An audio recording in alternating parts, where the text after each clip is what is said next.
জুড়ে দিয়ে health and wellbeing তার উপর গুরুত্ব দেওয়া হয়েছে। Physical and financial capital and infrastructure, তৃতীয় বিষয় হিসেবে inclusive development for aspirational India, এবং চতুর্থ বিষয় হিসেবে রিইনভিগোরেটিং হিউম্যান ক্যাপিটাল, পঞ্চম বিষয় হিসেবে ইনোভেশন অ্যান্ড আরডি, আর ষষ্ঠ বিষয় হিসেবে মিনিমাম গভর্নমেন্ট ম্যাক্সিমাম গভর্নেন্স। এই ছটি বিষয়ের উপর মূলত এই বাজেট প্রস্তাব পেশ করা হয়েছে। এর মধ্যে আমরা দারুণভাবে লক্ষ্য করছি হেলথ এন্ড ওয়েলবিং এর মধ্যে প্রিভেন্টিভ এবং কিউরেটিভ ওয়েলবিং এটাকে একটা মূল কেন্দ্রবিন্দু হিসেবে বেছে নেওয়া হয়েছে, এবং তার জন্য 2,23,846 কোটি 2,23,846 কোটি বাজেট বরাদ্দ করা হয়েছে। এবং এখানে প্রধানমন্ত্রী আত্মনির্ভর স্বাস্থ্য ভারত যোজনা নামে একটা নতুন যোজনা এখানে ঘোষণা করা হয়েছে, যেখানে মূলত এনএইচএম এর জন্য যা বরাদ্দ রয়েছে তার বাইরে এই প্রকল্পে হেলথ এন্ড ওয়েলনেস সেন্টারকে সাপোর্ট করা এবং সেই সঙ্গে setting up of integrated public health labs, establishment of critical care hospital, strengthening of national centre for disease control অর্থাৎ এনসিডিসি, এবং setting up of national institution for one health, a regional research platform for WHO Southeast Asia region, 9 biosafety level 3 laboratories and 4 regional national institute for virology। এই ধরনের গুরুত্বপূর্ণ স্বাস্থ্য এবং সুস্থতার জন্য যে ইনফ্রাস্ট্রাকচার প্রয়োজন এবং যে ব্যবস্থাদি প্রয়োজন সেটাকে যেমন রাখা হয়েছে, তার সঙ্গে সার্বজনীনভাবে পানীয় জলের সরবরাহের জন্য universal supply water supply in all 4,372 urban local bodies, যেখানে 2.86 কোটি যারা মানুষ রয়েছেন, পরিবার রয়েছে, তাদের সঙ্গে কানেক্ট করা হচ্ছে, এবং সেই সঙ্গে যে 500 অমৃত সিটি রয়েছে সেইগুলির লিকুইড ওয়াটার ম্যানেজমেন্টকে এখানে গুরুত্বের সঙ্গে বিবেচনা করা হয়েছে।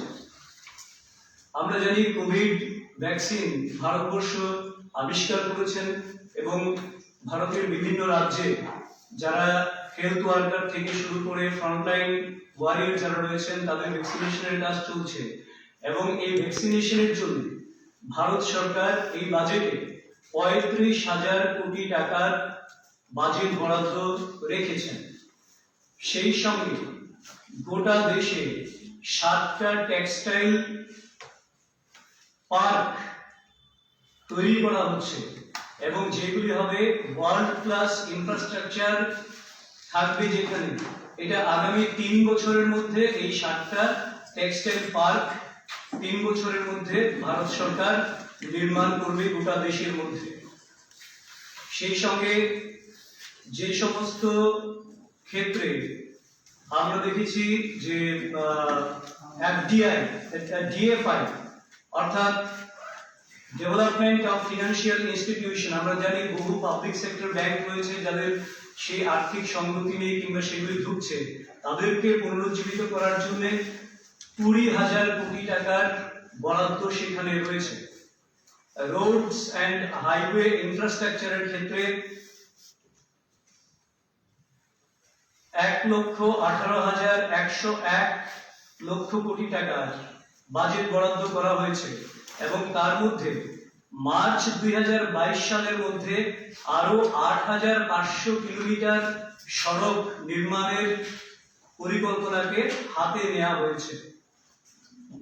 রেলওয়ে ইনফ্রাস্ট্রাকচারের মধ্যেও 1,10,55 কোটি টাকা বাজেট বরাদ্দ করা হয়েছে, যার মধ্যে লক্ষণীয় বিষয় হচ্ছে 1,07,100 কোটি টাকা হচ্ছে এর ক্যাপিটাল ফর ক্যাপিটাল ইনভেস্টমেন্ট, এটা রাখা হয়েছে।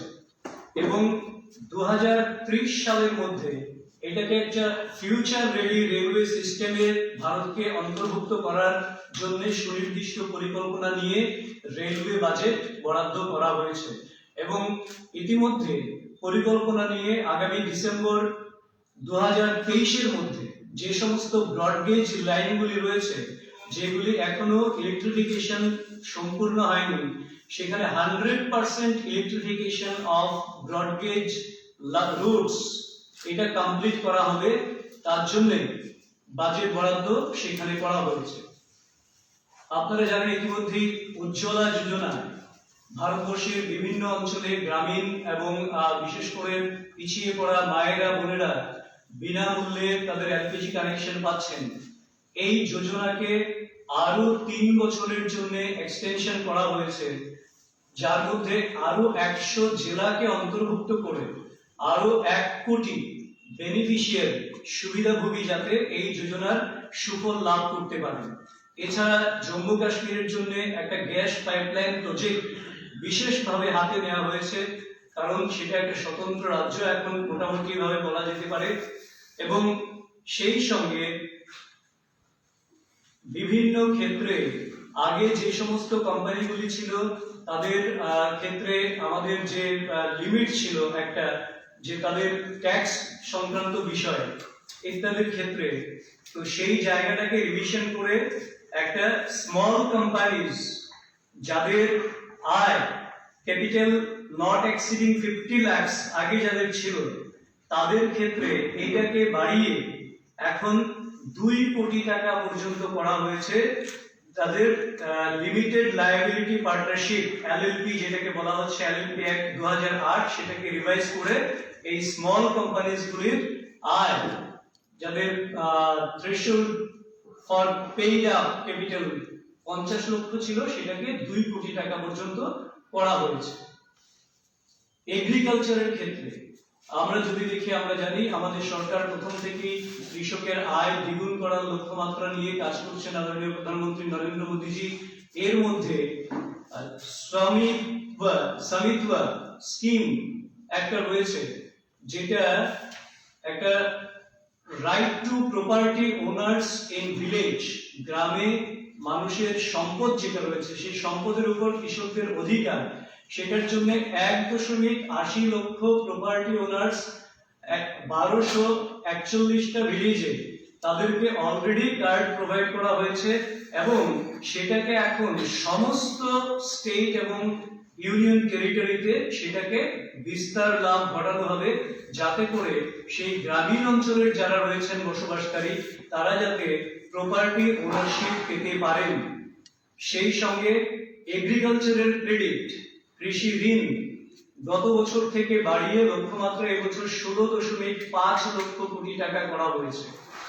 রুরাল ইনফ্রাস্ট্রাকচার ডেভেলপমেন্ট যেটা 30,000 কোটি ছিল সেটাকে 10,000 কোটি টাকা বাড়িয়ে 40,000 কোটি টাকা করা হয়েছে। মাইক্রো ইরিগেশনের ফান্ড যেটাকে গত বছর ছিল সেটা 5,000 কোটি টাকা, এবছর সেটাকে 10,000 কোটি টাকা করা হয়েছে। অপারেশন গ্রিন স্কিম একটা রয়েছে, যেটাকে আগে টমেটো, পটেটো কিংবা পেঁয়াজ মানে আলু কিংবা টমেটো কিংবা পেঁয়াজ এই সমস্ত ক্ষেত্রে সীমাবদ্ধ ছিল, এইগুলিকে এখন আর মোট সব মিলিয়ে 22টা এই ধরনের প্রোডাক্টের উপর সেই অপারেশন গ্রিন স্কিম প্রবর্তন হবে, যাতে করে এরা যেহেতু একটার সঙ্গে একটা রিলেটেড, যে কোনো কোম্পানির ক্ষেত্রে হোক একটা প্রোডাক্টের সঙ্গে আরেকটা প্রোডাক্ট যেমন রিলেটেড, সেই সঙ্গে এই প্রোডাক্টগুলি হচ্ছে কি কোনোটা নষ্ট হয়ে যাওয়ার সম্ভাবনা রয়েছে, তো সেই জন্য সবকটা এই প্রোডাক্টের রেঞ্জটাকে এই 3টে প্রোডাক্ট থেকে ওই ধরনের প্রোডাক্ট আরো যেগুলো রয়েছে সেগুলিকে ইনক্লুড করে 22টা প্রোডাক্টের ক্ষেত্রে অপারেশন গ্রিন স্কিম চালু হবে, যার সুফল কৃষকরা লাভ করতে পারবেন। এছাড়া প্রায় 1.68 কোটি কৃষক যারা রেজিস্টার্ড রয়েছেন এবং 1.14 লক্ষ কোটি টাকার যে ই নাম মার্কেট যেটা রয়েছে, মানে ইলেকট্রনিক ন্যাশনাল এগ্রিকালচারাল মার্কেট, সেখানে আরো 1000টি মান্ডিকে অন্তর্ভুক্ত করার সিদ্ধান্ত নিয়েছেন, যাতে করে ট্রান্সপারেন্ট একটা জায়গা তৈরি হতে পারে। ফিশারিজের ক্ষেত্রে আমরা দেখি 5টা মেজর ফিশিং হারবার তৈরি করা হচ্ছে কোচি, চেন্নাই, বিশাখাপত্তনম, পারাদ্বীপ এবং পটুনঘাট, এই সমস্ত জায়গাতে। সবচেয়ে বড় একটা বিষয় যেটা আমরা দেখতে পাই, আমরা তো আগেই গত বাজেটের সময় আমরা দেখেছি one nation one ration card চালু হয়েছে। এখন ওয়ান নেশন ওয়ান রেশন কার্ডের থেকে মাইগ্রেন্ট লেবারাররা এবার কোভিড এর সময় যেমন বিভিন্ন ফেসিলিটি পেয়েছিলেন, আমরা দেখছি এবারের বাজেটে তাদের সম্পর্কে একটা ডাটাবেস তৈরি করার জন্য একটা পোর্টালের প্রপোজাল করা হয়েছে, যাতে করে সেই সমস্ত যারা এই ডাটাবেস আপলোড হবে তাদের ক্ষেত্রে কি করে তাদেরকে, এটা কনস্ট্রাকশন লেবার হতে পারে, ডিড লেবার হতে পারে, বিল্ডিং লেবার হতে পারে, অন্যান্য লেবার হতে পারে, তাদের স্বাস্থ্য, তাদের ইন্স্যুরেন্স, তাদের হাউজিং, তাদের দক্ষতা বা স্কিল এবং তাদের ফুড স্কিমের অন্তর্ভুক্ত যাতে তারা হতে পারে, তার জন্য একটা বিশেষ পরিকল্পনা নেওয়া হয়েছে, যাতে করে সেই ধরনের মাইগ্রেন্ট লেবার্স তাদের যাতে ভবিষ্যৎ সম্পূর্ণ সুনিশ্চিত থাকে এবং তাদের নিরাপত্তা যাতে সুরক্ষিত থাকে, তার জন্য এই ব্যবস্থাগুলি করা হয়েছে। এবং সেই সঙ্গে আমরা দেখি এই বাজেটের মধ্যে এমএসএমই সেক্টরের জন্য বাজেটকে গত বছর থেকে তার ডাবল করা হয়েছে, দ্বিগুণ করা হয়েছে। অর্থাৎ এবছর তার জন্য প্রস্তাবিত বাজেটে 15,700 কোটি টাকা বরাদ্দ করা হয়েছে, যা গত বছরের থেকে দ্বিগুণ।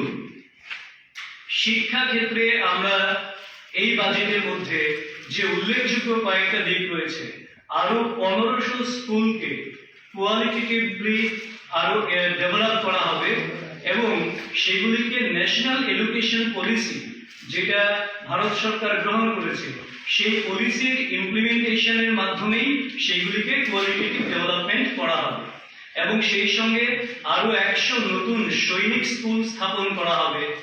এবং সেই সঙ্গে হায়ার এডুকেশনের ক্ষেত্রেও আমরা দেখি এই বাজেটে higher education commission of India বলে একটা নতুন বিষয়, একটা নতুন কমিশন সেট আপ করার জন্য এই প্রস্তাব রয়েছে, যেখানে 4টা সেপারেট যে বডি ছিল সেই বডিকে এক ছাতার তলায় আনা হয়েছে। অর্থাৎ সেটিং একটা ডিভিশন দেখতো, অ্যাক্রিডিটেশন অন্য কেউ, কিংবা রেগুলেশন এবং ফান্ডিং, সবকটা এখন higher education commission of India এই এক ছাতার তলায় নিয়ে আসার একটা সুনির্দিষ্ট পরিকল্পনা নিয়ে সরকার প্রস্তাব রেখেছেন।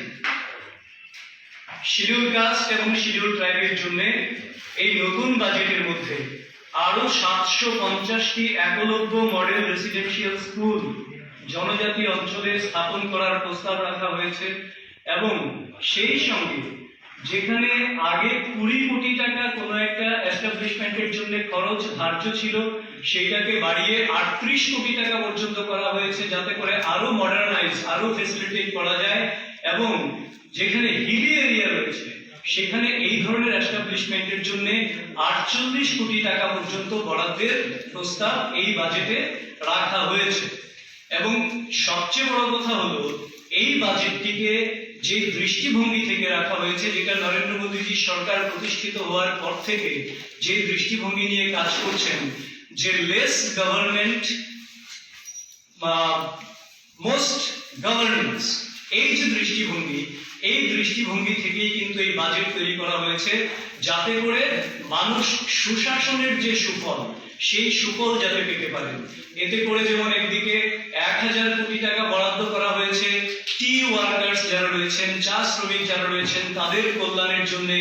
এছাড়া 4338 কোটি টাকা এবার ডিজিটাল সেন্সাস হবে, ইন্ডিয়াতে প্রথম ডিজিটাল সেন্সাস হবে এবং এই যে বাজেট হয়েছে সেটাও কিন্তু প্রথম একটা ডিজিটাল বাজেট হয়েছে, অর্থাৎ এখানে কোনো পেপারস ইউজ হয়নি এই বাজেটের মধ্যে।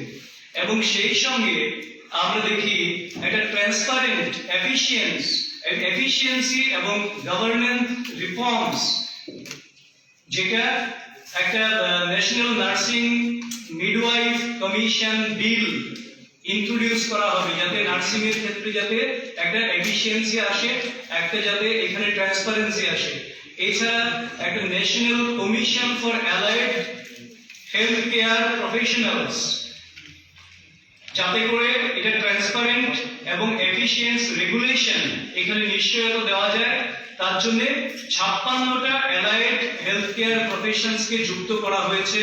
এইভাবে মিনিমাম গভর্নমেন্ট এবং ম্যাক্সিমাম গভর্নেন্স এই জায়গাটাতে জোর দেওয়া হচ্ছে। এছাড়া আরেকটা সবচেয়ে বড় লক্ষণীয় বিষয় যেটা, যারা ট্যাক্স পেয়ার রয়েছেন 75 ইয়ার্স এর উপর যারা রয়েছেন, তাদেরকে এখন আর ইনকাম ট্যাক্স ফাইলিং করতে হবে না, এবং নর্মাল ট্যাক্সের যে স্ল্যাব রয়েছে সেই স্ল্যাব অপরিবর্তিত রয়েছে। অর্থাৎ যারা কর্মচারী রয়েছেন তাদের যে স্ল্যাব রয়েছে সেই স্ল্যাবের মধ্যে কোনো পরিবর্তন আসেনি, তাদের উপরও কোনো বোঝা বাড়ানো হয়নি। অর্থাৎ এমন একটা কমপ্লিট সুপরিকল্পিত বাজেট পেশ করা হয়েছে যেখানে সামগ্রিকভাবে দেশের প্রত্যেকটা অংশের মানুষ তার সুফল পাবেন এবং কারোর উপর কোনো অতিরিক্ত করের বোঝা চাপানো হবে না।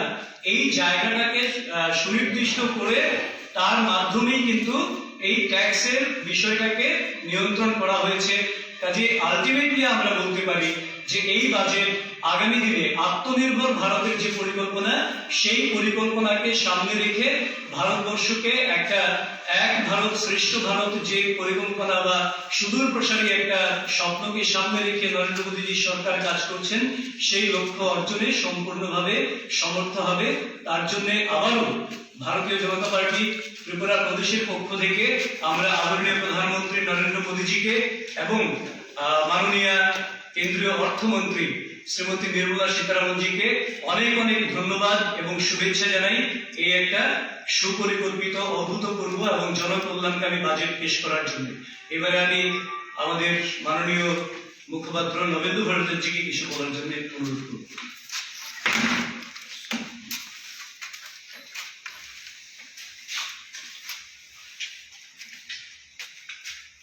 সুব্রতদা বিস্তারিত বলেছেন, আমি এত বিস্তারিত যাচ্ছি না। এই মানে মোটামুটি এই বিষয়ে আমাদের প্রতিক্রিয়াটা আমি দিচ্ছি। এবারে যে বাজেটটা হয়েছে, এই বেকারত্বের দাবি, এটা বিশ্বের যে পরিস্থিতি, এটা করোনা অতিমারিতে যে সমগ্র বিশ্ব রয়েছে, বিশ্বের সমস্ত উন্নত দেশগুলির যে আর্থিক ব্যবস্থা তা এখন তলানিতে এসে ঠেকেছে। সেই পর্যায়ে দাঁড়িয়ে, এই প্রেক্ষাপটে দাঁড়িয়ে এই বাজেটটা পেশ করা হয়েছে। আপনারা নিশ্চয়ই ভাষণ শুনেছেন আমাদের নির্মলা সীতারামনজি। এটা একটা নতুন যুগের সূচনা হয়েছে, নতুন দিক চিন্তা করে নতুন ভাবে এটা তৈরি করা হয়েছে। সবচেয়ে গুরুত্বপূর্ণ বিষয় হলো যে স্বাস্থ্য এবং জীবন জীবিকার মান উন্নয়নের যে বিষয়টা এসছে। এতকাল পর্যন্ত স্বাস্থ্য ক্ষেত্রে স্বাধীনতার পর থেকে কখনো 2% হয়নি। আমরা যে আমাদের যে মোট বাজেটের যে এটা ধরা হয় তা থেকে, এবং আমাদের এটা কোনো আমাদের নিজস্ব আয় যেটা থাকে তার মধ্যে থেকে কখনো এটা 2% হয়নি। এখন জিডিপি যে একটা এত বড় সংখ্যা সেটা বাড়লো, খুব সম্ভবত এটা 8-এর কাছাকাছি এই জায়গাটা যাচ্ছে। এবং আরেকটা বড় বিষয় হলো যে এটা ঘাটতি বাজেট, যে এটার ব্যাখ্যাও দেওয়া আছে, এটা সর্বোচ্চ পরিমাণ ঘাটতি 9.6। কিন্তু এই ক্ষেত্রে যে আমরা দিশা দেখাচ্ছি এবং কেন এই ঘাটতিটা হয়েছে সেটা বুঝতে হবে। যে এই করোনা কালে যেভাবে জনকল্যাণমূলক কাজগুলি করা হয়েছে সেই জন্য ঘাটতিটা তৈরি হয়েছে, এবং এই ঘাটতি পূরণের জন্য যে আত্মনির্ভর ভারতের যে প্রয়াস, সেটা একটা বড় উদ্যোগ বলা যেতে পারে। আর আরেকটা, আমি এখানে আসার সময় শুনছিলাম বামপন্থী নেতাদের, তারা যারা বলছেন পেট্রোল এবং ডিজেলের উপর সেস বসানো হয়েছে, সেটা একটা ভ্রান্তি ছড়ানো হচ্ছে যে সেস বসানো হয়েছে, 4 টাকা 4 টাকা করে সেস বসানো হয়েছে, কিন্তু সেই সেসটা সাধারণ মানুষকে, আপনাকে আমাকে দিতে হবে, সেটা কেন্দ্রীয় সরকার দিচ্ছে। এবং এই কেন্দ্রীয় সরকার এই অর্থটা যে অ্যাসেস ডিউটি সেখান থেকে তুলে আনে। ফলে এই বাজেট সম্পূর্ণভাবে সাধারণ কোনো করের বৃদ্ধি করা হয়নি, করোনা কালের পরিস্থিতি এই ধরনের উদ্যোগগুলি নেওয়া হয়েছে এবং সম্পূর্ণভাবে এটা বলা যেতে পারে একটা নতুন দিকের সূচনা হয়েছে। ভারতকে প্রকৃত অর্থে আত্মনির্ভর করার জন্য এই বাজেট এবং প্রত্যেকটা ক্ষেত্রেই আপনাদের অনেকেরই প্রশ্ন থাকবে যে এই রাজ্যের ক্ষেত্রে এর কি ভূমিকা আছে। আমি খুব কম সময়ের মধ্যে যতদূর জানতে পেরেছি যে হাইওয়েতে আমাদের এখানে আমরা খুব লাভবান হচ্ছি, তাছাড়া চা শিল্পের ক্ষেত্রেও আমাদের এখানে আমরা লাভবান হতে চলেছি। আর এমএসএমই তো আছে, শিল্প ক্ষেত্রে তো অনেকগুলি আসবে, কিন্তু এইগুলি মানে এখনো বিস্তারিত যে সমস্ত রিপোর্ট আসেনি, কিন্তু তারপরেও এই বিষয়গুলি খুব গুরুত্বপূর্ণ বলে মনে হয়েছে। আমরা মানে এই বাজেটকে আমি প্রথম থেকেই বলছি এটা একটা নতুন যুগের সূচনা। তা আমাদের মনে হচ্ছে আমরা যেই লক্ষ্যে কাজ করছি, আমরা চাই আমাদের দেশ বিশ্বগুরু হবে, সেই লক্ষ্যে এই বাজেট। এবং যারা বিরোধিতা করছেন তারাও আমার মনে হয় দেশের স্বার্থে যে সমস্ত সিদ্ধান্তগুলি নেওয়া আছে তাকে স্বাগত জানাবেন। আপনাদের যদি বিশেষ কোনো কিছু প্রশ্ন থাকে।